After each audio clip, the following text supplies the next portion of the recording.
That dash cam video helped provide a Bloomfield, New Jersey man's innocence. It's a story we first broke at 7 Online. This 30-year-old faced a number of charges, including eluding police and assault. Investigative reporter Sarah Wallace obtained the dash cam tapes, and she spoke exclusively with him. Sarah? Well, Diana and Sade, quite a turnabout. All of the criminal charges against Marcus Jeter have been dismissed. 2 Bloomfield cops have now been indicted. A third quietly pleaded guilty to tampering and retired. It's all because of video the cops may have tried to hide. Get out the car! Get out!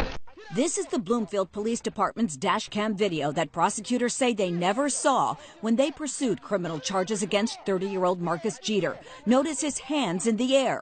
He was charged with eluding police, resisting arrest, and assault. And also notice who throws repeated punches. If the tape hadn't surfaced, I was going to be doing jail. The incident began when cops were called to the Bloomfield home Jeter shares with his girlfriend. No charges were filed, and Jeter says he left after briefly talking to officers. they say you were eluding them. When they were behind me with the lights on, I pulled right over, you know. So you weren't trying to escape? No, I wasn't trying to escape.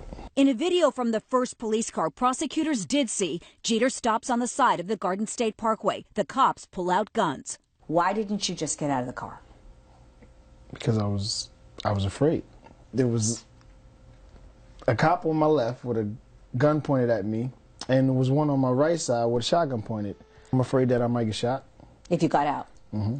The tape not initially turned over is on the dash of a second police car that comes from the opposite direction, crosses the median into ongoing traffic, and then strikes Jeter's car. There is no mention of that in any police report. When Jeter first told his attorney that part of the story, it was incredible. I didn't believe his story at that particular point in time. So you finally believed him then? Yes. The next thing I know, as he's coming around the car, the glass gets busted, and all the glass goes in my face. Get out the car! Your hands are up? My hands are up. As soon as he opened the door, one of the officers reached in and just punched me in my face. As he's trying to take the seatbelt off, he's elbowed me in my jaw. And I'm like, ah! And he's like, stop trying to take my gun. Don't go for my gun! Stop resisting arrest. Stop trying to take my gun. And as he's saying that, I just knew, and I was thinking in the back of my mind, like, okay, this is going to go wrong. Get down! Stop resisting! Stop resisting! Why are you trying to take my gun? Get off my gun! And right before when they opened the door about to put me in, the officer hits me in the back of the head again. as soon as prosecutors saw this video, they dismissed all of the charges against Jeter. Interesting to note, an investigation by Bloomfield PD's scandal-plagued Internal Affairs Division had found no wrongdoing by police officers. The blame is with the Bloomfield Police Department not providing that tape. If we hadn't had the tapes in this particular case, an innocent man would be in jail today. I'm sure that if this happened to me, it could happen to a bunch of other people, you know. Scary, right? It's a scary situation.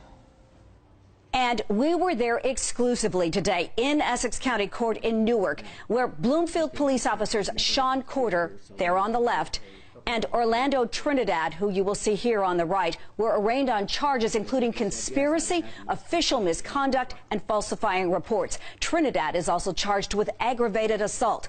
They pleaded not guilty. By the way, you can watch much more of my extended interview with Marcus Jeter on our website, 7 Online.